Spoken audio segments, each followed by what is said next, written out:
जी अनुमा जी, okay, आप खुद एक आर्म्ड फोर्सेस से रिटायर्ड हैं। सुनिए ना, अब मुझे बोलने का मौका तो दीजिए। मैं आपका गुस्सा समझ सकता हूं, अब मुझे बोलने का मौका दीजिए ना, मुझे सबको सुनना पड़ेगा ना। आपका प्रोग्राम है, सुनूंगी मैं, लेकिन मेरी भारतीय वायुसेना है, 25 साल मैंने वर्दी पहनी है। क्या तमाशा है कि कांग्रेस क्यों नाराज है? आप नाराज होइए, आपको देखना चाहती हूँ इस बात में, आपका खून उबलना चाहिए।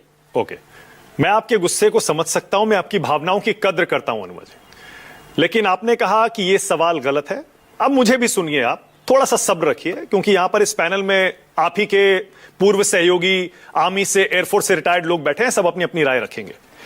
जब से ये युद्ध टेम्परेरीली खत्म हुआ है, उसके बाद से ये मुद्दा 3, 4, 5 बार आया। हमने हर बार बाकायदा बीजेपी के प्रवक्ताओं से, बाकायदा सरकारी नुमाइंदों से भी ये सवाल किए हैं कि कितने एयरक्राफ्ट गिरे, क्या ये बताने का सही समय आया है या नहीं आया है। तो ऐसा नहीं, हमने सवाल नहीं पूछा है, number 1। Number 2, chief of defence staff ने जब कहा कि हमारे लड़ाकू विमान गिरे, क्यों गिरे, ये इंपॉर्टेंट है, उस दिन भी हमने सवाल किया कि आखिर ये क्यों गिरे वाली थ्योरी क्या है। लेकिन जब तक कोई बयान सरकार की तरफ से या आर्मी, एयरफोर्स की तरफ से नहीं आता, तब तक हम क्या कर सकते हैं। नंबर 3, पहली बार कैप्टन शिव कुमार की तरफ से अनुमा जी ये बयान आया, पहली बार, कि विमान क्यों गिरे। सरकार ने हमको परमिशन पाकिस्तान के मिलिट्री इंस्टॉलेशंस पर हमला करने की नहीं दी थी, इस वजह से गिरे। उसके बाद हमने उन पर हमला किया और उसके बाद सबको पता है क्या हुआ।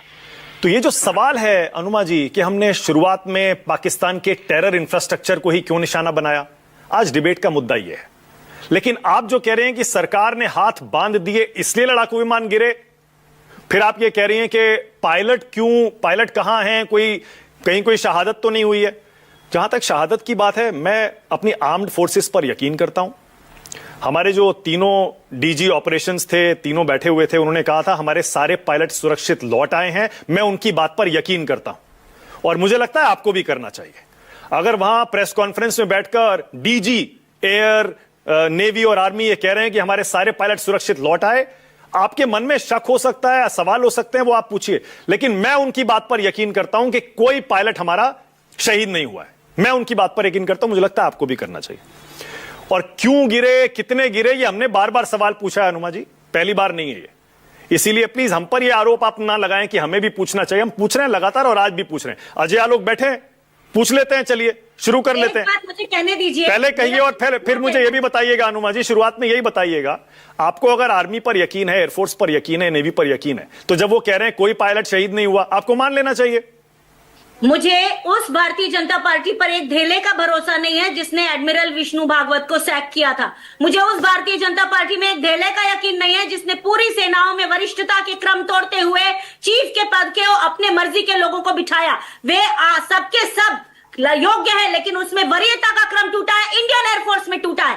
तो मुझे उस भारतीय जनता पार्टी पे भरोसा नहीं है। नहीं, Bharatiya Janata party press conference नहीं कर रही थी अनुमा जी, हमारे डीजी, तीनों डीजी बैठ के प्रेस कॉन्फ्रेंस कर रहे थे, उन्होंने कहा कि कोई पायलट शहीद नहीं हुआ।